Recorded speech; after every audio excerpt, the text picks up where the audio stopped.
예배 드릴 때에 그래요. 우리 고인이, 예수 믿다가 돌아가신 고인이 이 시간 마지막으로 우리 유가족들과 우리 성도들과 만나서 함께 마지막 인사할 때에 잠깐 살아서 와서 마지막으로 할 말이 무엇일까요? 이렇게 얘기하면 그동안 제가 들었던 그 유가족들 말은 그럴 거라 생각하면서 야, 고맙다, 이런 얘기를 고인이 하실 것 같다는 거예요. 그리고 고인이 야, 그동안 내가 너희들 사랑했다, 그런 얘기 해주실 것 같다는 거예요. 다 맞죠. 그러나 정말 제가 성경을 통해서 느끼는 관점은 그거예요. 한마디 한다면 야, 천국이 있어. 너 이 땅 가운데 예수 잘 믿다가 나중에 천국에서 보자, 그 말씀 하실 거라는 거예요. 할렐루야. 여러분, 성경은 천국과 지옥에 있어요. 이 말씀을 제가 어디서 은혜 받았냐면 누가복음 16장에 보면 부자와 나사로라는 말씀이 있어요. 주님께서 말씀하셨는데요, 이 부자는 의리의리한 집에 살아요. 허요식하며 산다고요. 그런데 그 집 문 앞에 거지 나사로가 온몸이 다 얼어서 그렇게 그 부자 집에서 나오는 음식 쓰레기를 먹고 사는 거예요. 오직 있으면 개들이 와서 거지 나사로를 할 정도로 정말 비참한 삶을 살아요. 그런데 둘 다 죽었어요. 성경에서는 부자는 지옥에 떨어졌고 거지 나사로가 아브라함 품에 안겼다, 이게 천국 같다는 거거든요. 그런데 이 부자가 하나님 앞에 그런 거예요. 지옥에서 너무 힘들고 어렵고 갈증이 나니까 하나님, 저기 거지 나사로를 통해서, 아브라함 품에 안긴 나사로를 통해서 손가락에 물 좀 찍어서 내 혀에 좀 이렇게 대게 하게 해달라고. 그래서 내 혀가 좀 서늘하게 그런 기운만 있게 해달라고 하나님께 부탁합니다. 그때 하나님 뭐라 하신지 아세요? 안 된다. 나사로가 있는 곳과 너가 있는 곳은 건널 수 없다. 가까이 할 수 없다. 그러니까 이 부자가 다시 하나님께 간구합니다. 하나님, 그럼 한 가지 부탁을 더 드릴 테니까 응답해 주세요. 우리 나사로가 우리 집에 가서 우리 형제 5형제가 살고 있는데 가서 좀 정신 차리라고. 하나님 말씀대로 살고 사랑하고 섬기고 나누고 베풀고 그렇게 하나님 원리대로 살아가야지 천국 간다고 좀 얘기 좀 해주십시오. 제발 부탁입니다. 이런 얘기를 해요. 그때 하나님 뭐라 하는지 아세요? 아니다. 내가 모세를 통해서 수많은 선지자를 통해서 이미 다 말했다. 이미 다 천국과 지옥에 대한 얘기를 하고 하나님 원리대로 살아가고 끊임없이 모세와 선지자를 통해서 다 말했다. 그렇게 얘기하거든요. 그러니까 또 부자가 하나님 앞에 간구합니다. 하나님, 아닙니다. 우리 형제도 그거 얘기한다고 깨닫지 못해요. 나사로가 죽었다가 살아나야지만, 가서 얘기하지만 정신 차릴 거예요. 그랬더니 주님, 하나님 뭐라는지 말씀하는지 아세요? 아니다. 내가 보낸 종 모세와 선지자의 말을 듣지 않으면 나사로가 죽었다가 살아나서 얘기한다고 말 듣지 않을 거다. 하나님 그런 얘기예요. 저는 어렸을 때 이 본문을 보고 굉장히 충격을 받았어요. 우리가 삶을 어떻게 살아가야 되는가? 나중에 후회하면 안 되거든요.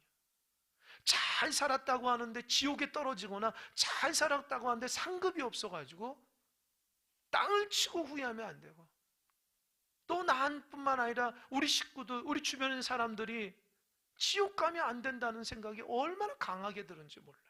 그래서 제가 그 말씀 묵상하고 늘 장례할 때마다 우리 유가족들 중에 예수 믿지 않는 사람이 있고 믿음이 연약한 사람도 있잖아요. 그들한테 꼭 얘기합니다. 고인은 예수 믿고 천국 갔습니다. 그분이 그 천국을 지금 맛보고 이 시간에 와서 우리 여러분들에게 천국이 있습니다. 예수 잘 믿으십시오. 포기하지 마십시오. 믿음의 길을 잘 가서 천국에서 만나자고 얘기할 것입니다라고 제가 대신 주님의 말씀을 빌어서 장례 때마다 얘기합니다. 그 말을 듣고 깨닫고 예수 길을 걸어가는 사람은 천국 가겠죠. 그 말을 한 귀로 듣고 한 귀로 흘리면 저도 어쩔 수 없는 거예요. 여러분, 천국과 지옥은 분명히 있습니다. 우리가 다 같이 여기 살지만 예수님 잘 믿는 사람, 하나님 나중에 어떤 상급이 있는지 보십시오. 여러분, 우리 예수 믿고 모두 다 예수의 사람이 돼야 됩니다. 주님이 오늘 이 시간에 오셔서 여러분에게 말씀은 다 한마디가 있어요. 천국과 지옥이 있다. 예수 잘 믿어라. 정신 차리고 예수 잘 믿어라. 주님이 그런 얘기 하실 겁니다. 오늘도 제가 그 얘기 하려고 그래요. 말씀을 묵상하다가 아주 강하게 왔어요. 여러분, 오늘 본문의 주인공은 사도 바울이에요. 사도 바울이 데살로니가에서 하나님의 귀한 선교 사역을 하는 본문을 앞부분에 잠깐 얘기한 거예요. 사도 바울은 원래부터 예수의 사람이 아니에요. 그는 율법의 사람입니다. 누구보다도 율법을 잘 지키고 600열세 가지고 율법을 지키려고, 남보다 지키려고 애쓰고 정말 냉정하리만큼 율법에 미친 사람이에요. 근데 그가 그렇게 열심히 율법을 알고 외쳤는데 놀랍게도 그의 삶 가운데 예수 믿는 사람을 핍박했다는 거예요. 예수 믿는 사람이 급격하게 늘어나자 모든 사람들이 예수께 집중하니까 그 유대인들이 당황스러워요. 그래서 예수 믿는 사람을 죽이고 또 옥에 가두는 것이 그들이 하나님의 뜻이라고 생각한 거예요. 초대교회 믿음의 집사님인 스데반 집사가 돌에 맞아 죽었는데 그 돌을 던져서 그 주동자가 누구냐? 사도 바울이에요.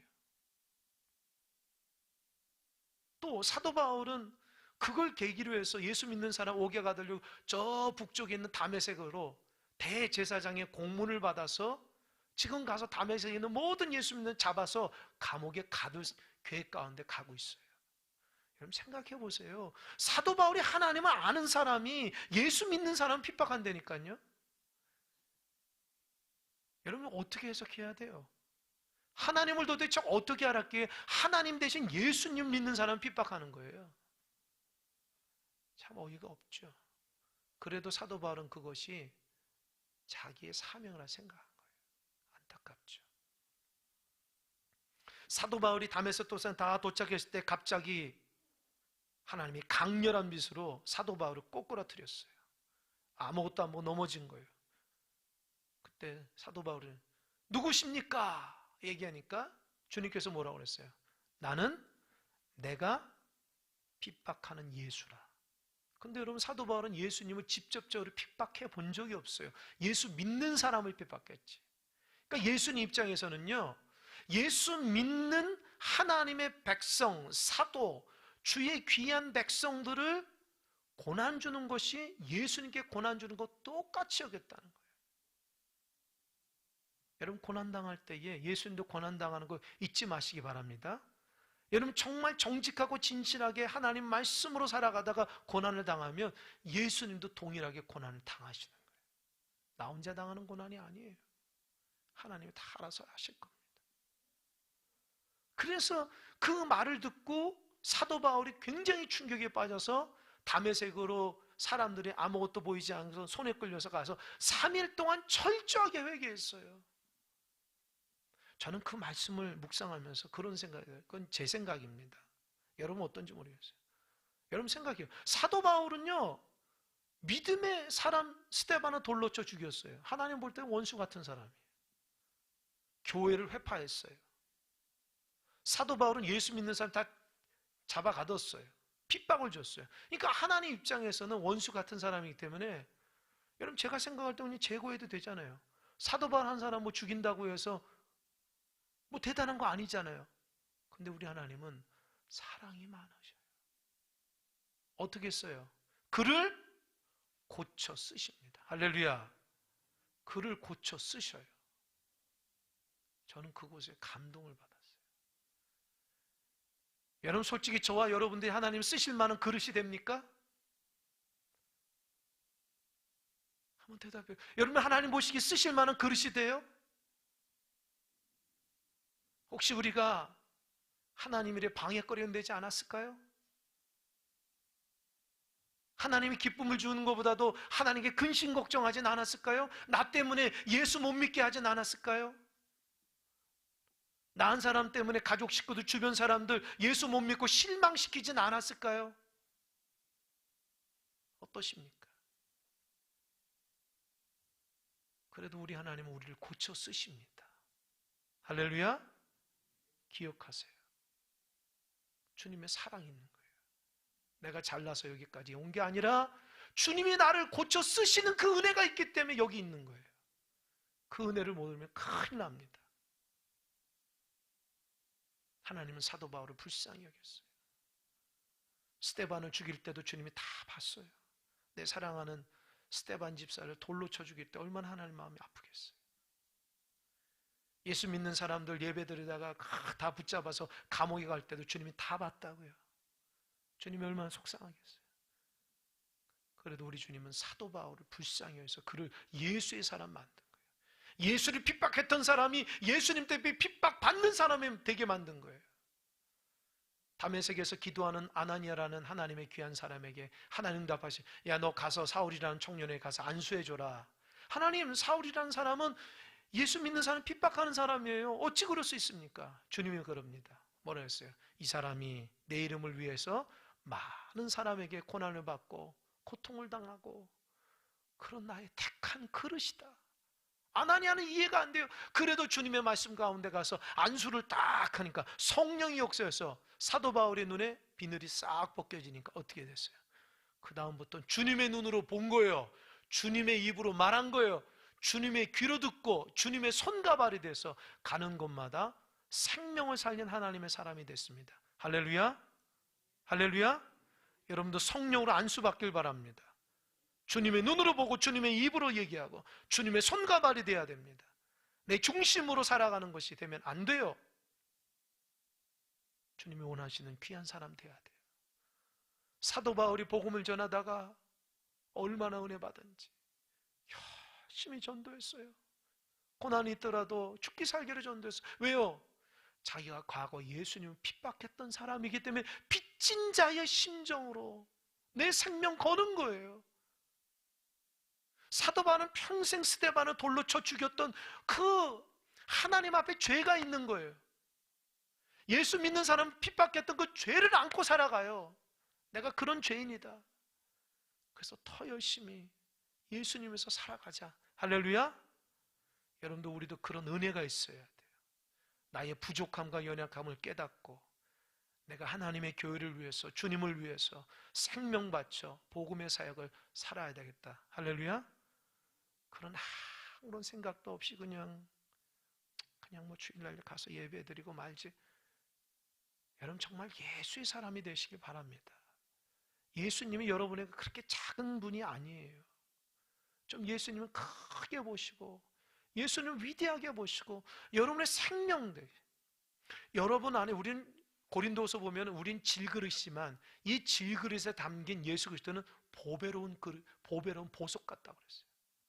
나 같은 인간은 깨지기 쉬운 사람이지만 내 안에 하나님이 보배로운 그릇을 담으니까 그 질그릇이 뭐예요? 보배 그릇이 된 거예요. 여러분 안에 있는 주님이 그렇게 소중하신 분입니다. 보잘것없는 분이 아니에요. 사도 바울이 그 은혜를 받고 세계 전도 여행을 세 차례 나는 거예요. 오늘 본문은 제2차 전도 여행 때에 데살로니가라는 교회가 데살로니가라는 곳에 가서 복음을 전한 사역을 앞부분에 잠깐 얘기했는데 저는 이 말씀 읽다가 굉장히 은혜를 받았어요. 아주 평범한 본문인데 묵상하면서 은혜가 되더라고요. 여러분 사도 바울은 1차 전도여행 소아시아로 해서 복음을 전했는데 2차 전도를 할 때 다시금 소아시아에 가가지고 복음을 전하려고 했다가 그 복음을 누가 딱 막았어요. 누가 막냐? 성령님 막고 어디로 갔어요? 유럽으로 가라고 그랬어요. 그래서 사도 바울이 주님의 은혜를 가지고 유럽으로 딱 갑니다. 가서 만난 첫 번째가 어디예요? 어디죠? 우리 성가대 아시는 분 있어요? 빌립보. 어디라고요? 빌립보. 첫 번째 빌립보. 빌립보 다음에 데살로니가예요. 빌립보에 딱 가니까 굉장히 기대했는데 사람 몇 명 없어요. 강가에서 기도하는, 강가에서 있던 여인 몇 사람. 또 자꾸 복음을 전하는데 어떤 귀신 들린 여인이 와가지고 자꾸 사도 바울의 전도를 방해하는 거예요. 그걸 보고 너무 안타까워가지고 저 여인 안에 있는 귀신을 내쫓아줬어요. 예수 이름으로 물러갈지어다. 귀신이 떠났거든요. 여인이 온전해졌어요. 인격적으로 온전해졌어요. 그런데 알고 보니까 이 여인이 주인이 있었던 거예요. 이 여인이 귀신에 들려서 점치는 거 돈 받고 하니까 돈벌이를 한 거예요. 그러니까 주인들이 몇 명 있었던 거예요. 그 주인들이 고발한 거예요.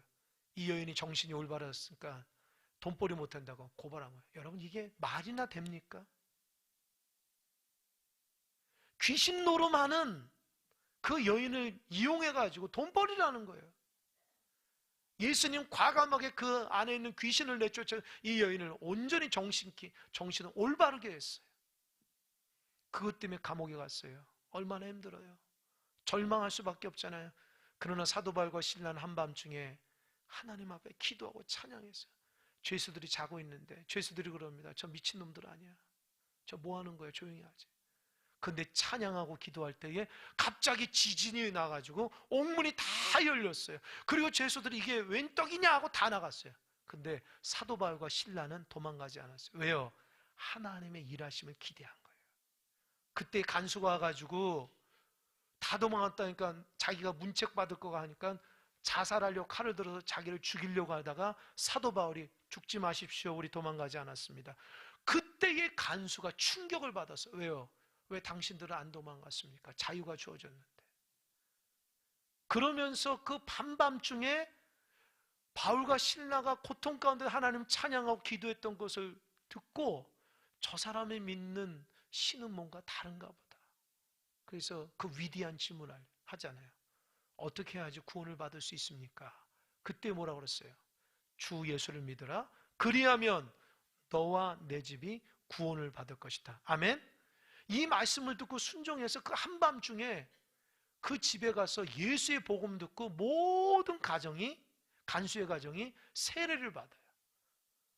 그리고 예수 믿는 가정 만들어서 다시 감옥에 들어왔다면 아침에 하나님께서 석방시켜줬어요. 그리고 빌립보 그 사역을 가운데 끝내고 지금 데살로니가 간 거예요. 그러니까 빌립보 교회를 세운 그 멤버가 어때요? 강가에서 장사했던 루디아, 귀신 들려 고통받던 그 여인, 악한 사람들을 간수했던 그 간수장의 가정이 모여서 빌립보 교회를 세운 거예요. 할렐루야. 모두 예수의 복음 듣고. 여러분, 큰 사람 교회도 그런 교회입니다. 할렐루야. 예수 이름으로 세워진 교회예요. 예수의 보혈의 피가 흐르는 교회입니다. 여러분 마음속에 예수 그리스도의 보혈의 피로 교회를 이루어 가시는 하나님의 영광을 보시는 여러분 되시길 바랍니다. 사도 바울이 빌립보에서 그 사역을 마치고 데살로니가 하나님 인도해 주셨어요. 여러분 어느 지역에 처음 가는 지역에 복음 전하면 두렵잖아요. 근데 오늘 본문 보니까 사도 바울은 거침이 없어요. 두려움이 없어요. 가자마자 회당을 찾아서 회당에서 복음을 전하는데 3주 동안 가가지고 복음을 전하는 거예요. 야, 어떤 복음이요? 가서 예배하면서 이사야서의 53장의 말씀이 고난받는 종의 노래인데 이 구약에 익숙한 그들에게 이 고난받는 종의 노래를 얘기하면서 이 고난받으신 분이 누구냐? 예수 그리스도라. 이 예수 그리스도가 죽으셨다가 십자가 죽으셔서 3일 만에 부활하셔서 그를 믿으면 구원받는다고, 그 예수가 우리의 죄의 문제, 죽음의 문제 얘기했다고 담대히 복음을 전하는 거예요. 할렐루야. 오늘 본문에 보니까 17장 2절 한번 자막하면 띄워주세요. 제가 17장 2절에 감동을 받은 거예요. 다 같이 한번 읽어볼까요? 시작.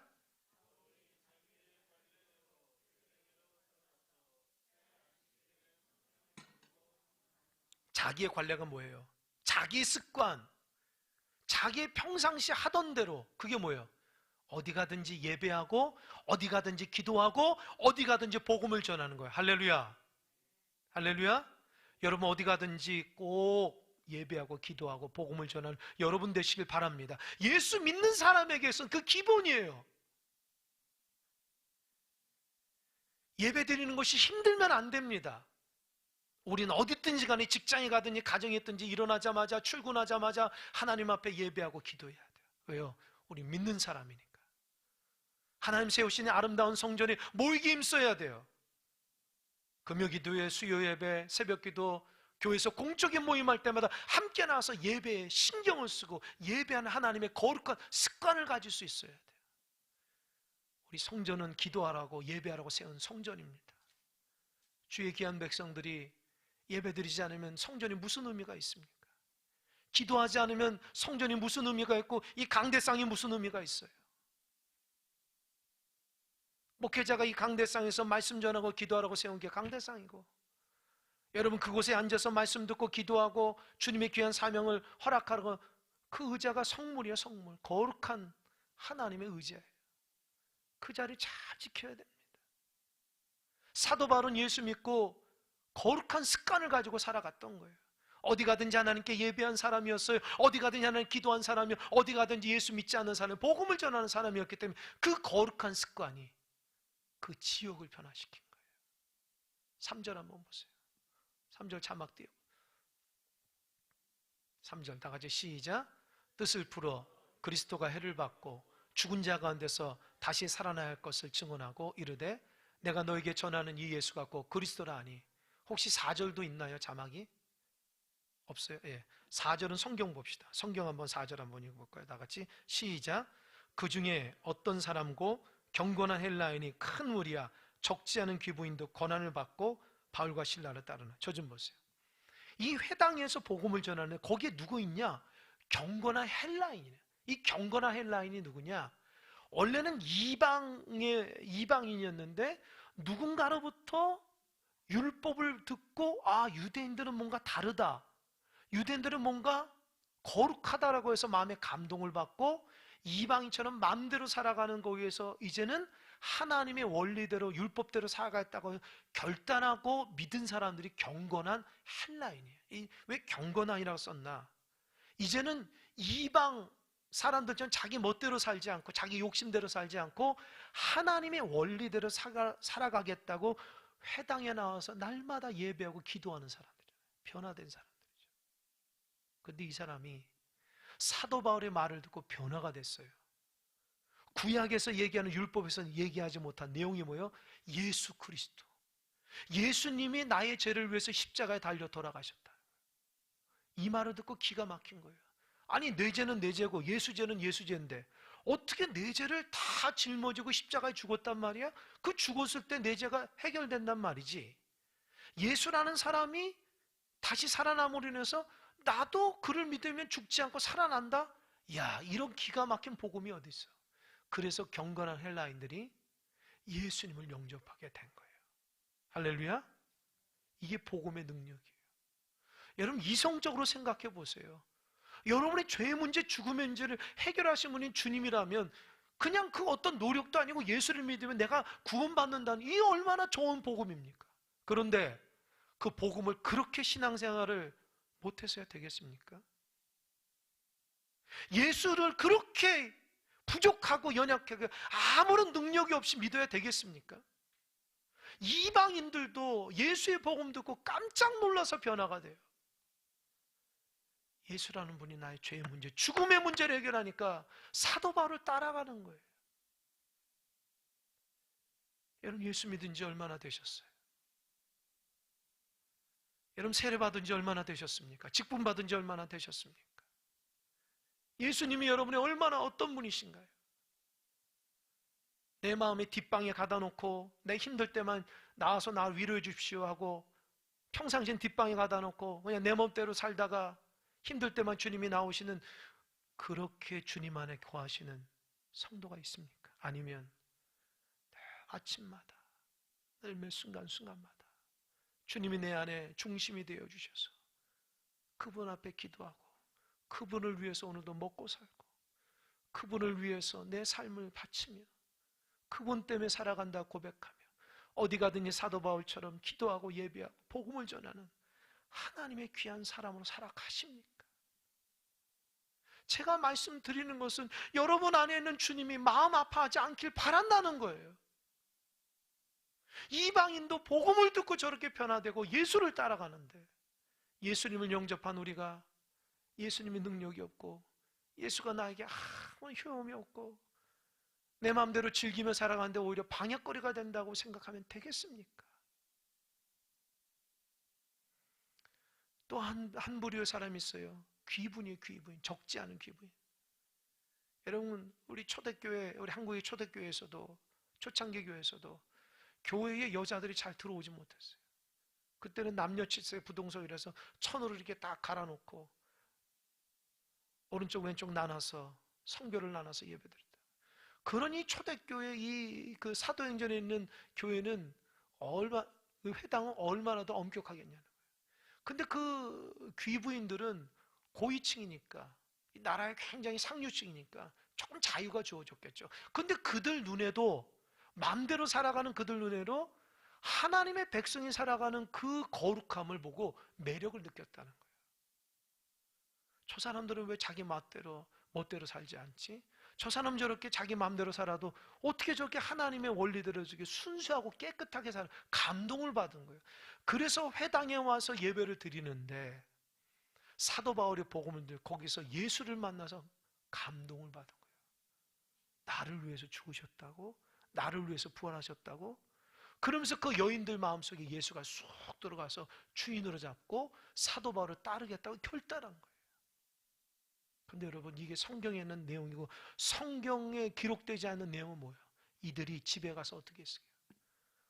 고위층인 그 데살로니가 이제 뭡니까? 상류층 그 사람들에게 다 복음을 전해서 그 남편도 구원을 받게 하고 그 가족도, 그 자녀도 구원받게 하고 경건한 헬라인의 모든 가정도 예수 믿게 해서 결국에는 데살로니가의 교회가 이들로부터 세워졌다는 거예요. 할렐루야. 꼭 기억하세요. 사도 바울이 예수님 만나서 변화돼서 거룩한 습관으로 가는 곳마다 예배하고 기도하고 복음을 전하니까 그들에게 감동을 받은 사람들이 모여서 교회가 세워지고, 그리고 데살로니가 전체가 하나님의 구원의 백성과 천국을 이뤘다는 거예요. 할렐루야. 할렐루야. 제가 요번에 장례하면서 뭘 느꼈냐? 우리 장원래 권사님, 배복승 권사님 보면서 분명히 이들을 통해서 가정에 복음이 흘러갔다고요. 복음이 흘러갔다. 남편들도 이들을 통해서 복음을 들었고, 식구들이 이들 두 여종이 하나님 앞에 예배하고 기도하고 살아가는 모습으로 알게 모르게 복음을 들은 거예요. 그리고 함께 교회 나오고 세례받고 예수님 영접받고 직분받은 거예요. 그리고 그랬더니 나중에 천국 간 거예요. 할렐루야. 얼마나 영광이냐는 거예요. 여러분이 가는 곳마다 복음의 예수 그리스도의 사람으로 축복 흘려 넘쳐야 돼요. 여러분 때문에 가족 식구들이 변화시켜야 돼요. 천국 가야 돼요. 직장에서 여러분 때문에 구원받게 하셔야 돼요. 가는 곳마다 예수의 복음으로 생명을 살려 자녀에게도 바른 복음을 전해야 돼요. 나의 이기적인 신앙, 하나님의 올바르지 못한 신앙 때문에 우리 자녀들 아파하거나 주변 사람의 복음을 온전히 갖지 못한다면 하나님의 책망이 얼마나 크겠습니까? 한 사람의 거룩한 예수의 신앙이 데살로니가 전체를 살리는 은혜의 백성이 됐는데 우리도 그 신앙을 간직해야 돼요. 저는 우리 성도님 저한테 와서 기도 부탁하는 것 중에 하나가, 목사님 우리 아들을 위해서 기도해 주세요. 목사님 우리 딸을 위해서 기도해 주세요. 우리 남편이 아직 예수님 믿지 않는데, 그 간절하게 눈물로써 고백하는 그 고백을 제가 압니다. 그래서 기도해 줘요. 하나님, 이 여정을 통해서 그 가정에 예수가 흘러가게 하시고 변화의 역사, 구원받은 역사, 하나님 앞에 마지막에 칭찬받는 복의 가정 되게 해달라. 그래서 제가 장례하면서 감동을 받았어요. 한 사람의 신앙이 이렇게 집안 전체를 천국으로 만들 수 있구나. 여러분은 예수 잘 믿는 사람입니까? 여러분 사람 때문에 자녀들이 바른 믿음을 갖고, 여러분 때문에 주변 사람이 예수님 만나고, 여러분 때문에 살아계신 하나님을 압니까? 반대로 여러분 때문에 예수님을 막고, 여러분 때문에 예수님이 없어지고, 여러분 때문에 상처받습니까? 이 예수 곧 그리스도. 사도 바울은 그것만 전했어요. 그리고 그 거룩한 습관으로 인해서 예수의 모습을 몸소 실천했으니 그 데살로니가 보냈던 그 역사가 흘러올라서 지금 우리 이 예배 가운데 영향력을 미치고 있다는 거예요. 할렐루야. 사도 바울이 그 거룩한 영향력. 여러분, 신앙이 부끄러움이 되지 않길 바랍니다. 하나님 앞에 자랑이 되고 기쁨이 되고 축복이 되고 은혜가 되고 열매가 되시길 바랍니다. 마지막으로 예 하나 하고 마치겠습니다. 짐 엘리엇이라는 선교사가 있어요. 그 사람은 1952년에 신학을 졸업하고 4명의 신학교 동기들과 함께 에콰도르 아우카족이라는 곳에 선교하러 간 거예요. 졸업하고 하나님 앞에 기도하는데 선교의 마음을 불같이 주셔서 그들이 가서 복음을 전하고, 그 사람은 그 아우카족은 식인종들이에요. 가서 복음을 전한 거예요. 열심히 준비했어요. 하나님께 기도도 많이 하고 어떻게 하면 복음을 전할까 다 준비했어요. 4명의 친구들과 함께 5명이 배를 타고 가서 딱 그 아우카족 그 땅에 딱 들어가자마자 안타깝게도 다 칼에 찔려 죽었습니다. 복음을 전하지도 못했어요. 너무 슬프잖아요. 그들이 죽은 것을 목도한 조사관에 의하면 그들 손에는 다 총이 있었다는 거예요.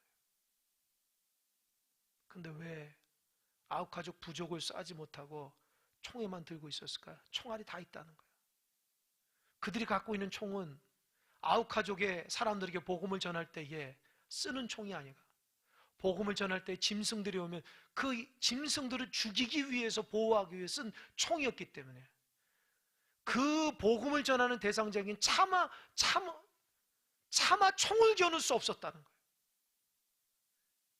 창을 맞아서 죽어가는 그 순간에도 그들에게 총을 쏘지 않고 마지막까지 예수의 복음을 전했다는 거예요. 그들의 피가 아우카족 땅에 흘러 스며들었어요. 세월이 흘렀어요. 이제 아우카족은 예수 믿지 못하는 마을이 돼버렸죠. 근데 하나님은 또 다른 누군가를 준비했어요. 누군지 아십니까?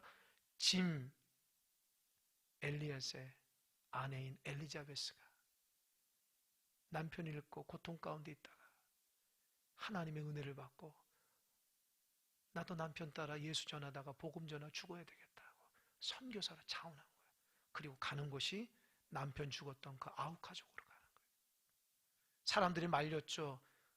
괜찮습니다. 저도 남편 천국 따라갈 겁니다.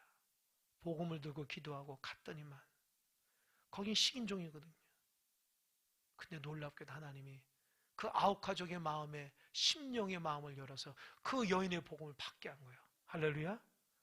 그래서 거기에서 세월에서 교회가 생겼고, 교회가 생겨서 교인들이 많이 생겨서 나중에는 거기서 최초의 목회자가 생겼는데, 그 최초의 목회자가 키모라는 사람이 키모. 이 키모가 누구냐? 엘리자베스 남편 짐 엘리엇의 창으로 죽인 장본이에요. 자,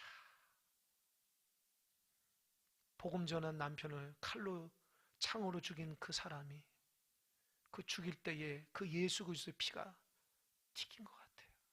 스며든 것 같아요. 세월이 지나서 하나님이 그 사람을 목회자로 만든 거예요. 여러분, 여러분에게서 예수는 무엇입니까? 어떤 분이에요, 예수님이? 남보다 조금 더 잘 살기 위해서 축복 주시는 분이에요? 내 마음대로 자유롭게 살기 위해서 하나님 여러분을 자유로 허락하신 분이에요? 왜 성경에는 예수 믿다가 수많은 사람이 고통 가운데 죽어간 사람이 많아요? 근데 우리는 그들을 영화롭게 하고 귀하게 여기고 소중하게 여깁니다. 이 예수고 그리스도가 여러분의 어떤 분이십니까? 그 믿음의 순결과 은혜가 여러분 안에 있길 바랍니다. 예수의 복음이 내 안에서 나를 변화시켜야 돼요. 여전히 어린아이처럼 신앙생활하는 것이 아니라 오직 예수님 한 분 때문에 그 엘리자베스가 얼마나 감격하겠어요. 자기 남편을 죽인 그 사람이 복음 듣고 목회자가 됐다는 거 얼마나 감동하고 하나님 앞에 영광 돌리겠어요. 하나님 앞에 원망하던 그 여인이 하나님의 일하신 뭐 깜짝 놀랐을 거 아닙니까? 하나님 여러분을 통해서 수많은 영혼들을 구원하기 원합니다. 여러분의 가정을 변화시키기 원하고 주변 사람 변화시키기 원해요. 그럼 여러분이 예수님의 사람이냐는 거예요. 내가 예수의 사람으로 사도 바울처럼 거룩한 습관으로 가는 곳마다 예배하고 기도하고 복음을 전할 때에 하나님의 역사는 준비되어 있다는 거예요. 저는 우리 큰사랑교회 모든 성도들이 그런 성숙한 예수의 사람 되기를 소망합니다. 세월의 흐름 따라서 예수의 사람이 더 많아지길 원합니다. 여러분의 선한 영향력, 그래서 뭐 어떤 순간이 있더라도 예수님의 입이 여러분에서 나오기 원합니다. 그러지 않다면 우리 예수 믿는 게 아무 의미가 없잖아요. 왜 우리가 예수를 믿어야 돼요? 예수님 나를부터 생명을 흘려 보내기 원한다는 거예요. 우리 모두 다 예수의 사람이 되기를 주님의 간절히 축원합니다. 아멘.